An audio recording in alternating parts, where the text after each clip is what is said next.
Hey guys, this is a message to gamers, everyone here, about what's been going on. I'm in the back of the parking lot because they're playing copyrighted music back here, but we're going to do a little lecture here.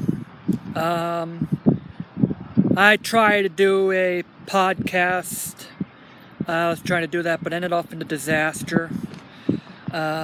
But I did talk, but there was one person that is defending the $60 price tag, blah, blah, blah, blah, blah. It's because of all the licensing and all that like that here.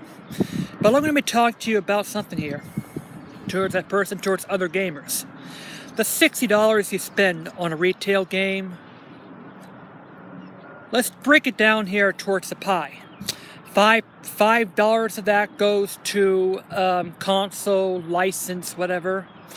Another $5 goes to returns, which, yeah, I mean, they're just like that on the used game here. $5 goes to manufacturing, or I forget what it was. $15 goes to the retailer. And the rest of the $30 goes to publisher. And on the pie chart, I didn't see any piece of the pie that goes towards developers. I mean developers who actually programmed and made up the game. Or royalties or whatever it is. I didn't see royalties on the thing. But this is the situation what it is right now. The pie makes me mad because this is, especially as we've got day one DLC, and then later Capcom promised everything will be free, and then they turn around and say no, we're putting microtransactions, all that crap in there. Folks, this is I mean, microtransactions not just happening on those phone games right now.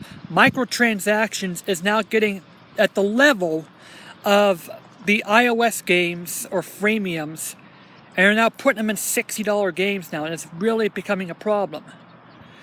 Okay, I mean, we're seeing a lot more of those now.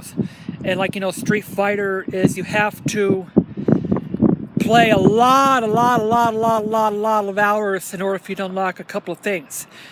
And I see a similar situation of that in the situation here. Do I see what they're doing now? They're basically putting freemium, and now they're changing up to a $60 paymium. And yeah, this is a $60 paymium, which you pay $60 up front, and you have to, and it's becoming up to the point where, okay, I'll support the $60 industry, and you have to pay more to play like that, or suppose on Forza or whatever it is that you pay $60 and now you have to buy more fuel to drive a car, or you have to play for a gazillion hours just to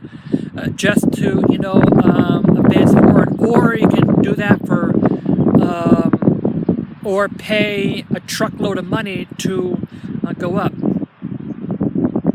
This is a problem because, I mean, so the $60 that I'm spending goes toward the greedy publishers, and the greedy publishers are greedy mother effers that just drain the money out of gamers.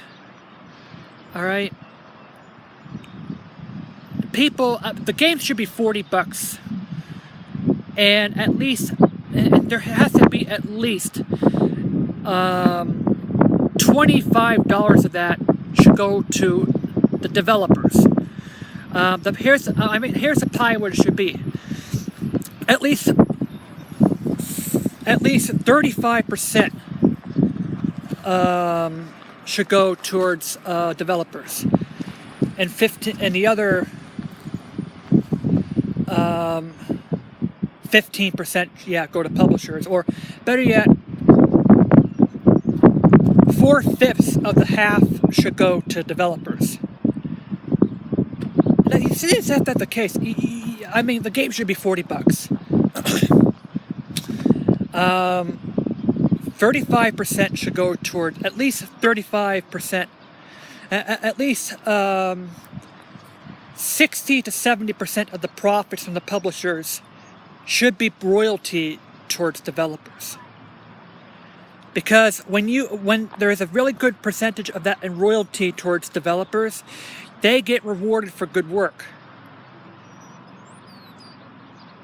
And the other thing is, have you also noticed Hideo Kojima, Keiji Inafune, and a lot of artists are now making spiritual successors, and they've left the company because they either got effed over or they got fired? They don't care about the artists. I mean, these publishers don't care about the artists. So why do we have to care about these corporate greedy efforts that are now making manufactured crap that we're buying every day? Activision is making Call of Duty. They've never made a Pitfall game. I think that the creators of Pitfall got fired, and guess what Activision did? They made a dumbed down Pitfall game for the iOS. I don't want a stupid Pitfall game. I want a full-fledged Pitfall games. No, Activision's not going to create it because we're going to milk the same stuff over and over again. But that's that's what big corporations are. So we have to understand. We're gonna have. I've never bought a Capcom game in quite a while. I never even thought about that. I haven't officially said boycotted them.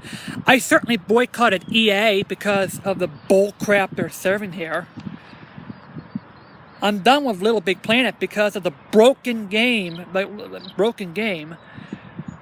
And you know what? And people are leaving EA because EA's a a-hole of a company. So people have to keep this in mind. Developers are broke. Developers are leaving this greedy publishers. So I have to say that it's time to gamers to act now.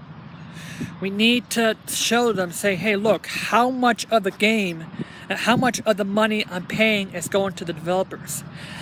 A lot of the games I bought lately were indie developers. I'm buying Yooka-Laylee, made from the creators of Banjo-Kazooie. The Banjo-Kazooie's creator should have the copyright. I think the copyright should need to be revoked. I think the copyright should need to be completely reformed. The only people who,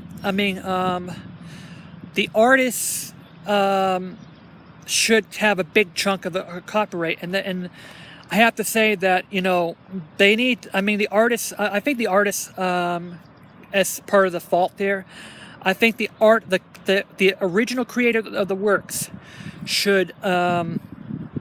They should license it, but they should not sell the works towards the publishers. Or either that, or I think that Keiji Inafune should have kept the Mega Man copyright and made his own Mega Man game. But Keiji Inafune made Mighty Number 9, which I think that I heard it is kind of mediocre game. I heard it's crashing a lot, but at least it displays that Keiji Inafune was effed over by Capcom, and that's why he's made a spiritual successors. So we're gonna have to keep this. This is what I have to tell the gamers.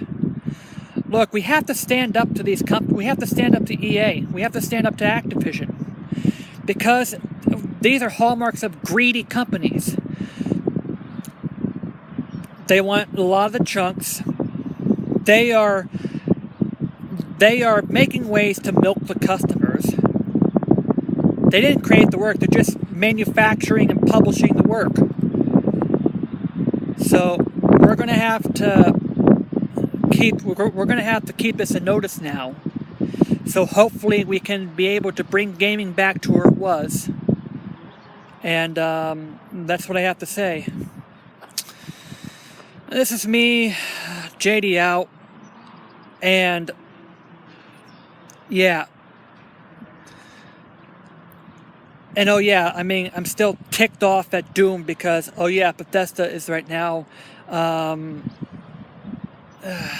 Bethesda's day one season pass for Doom.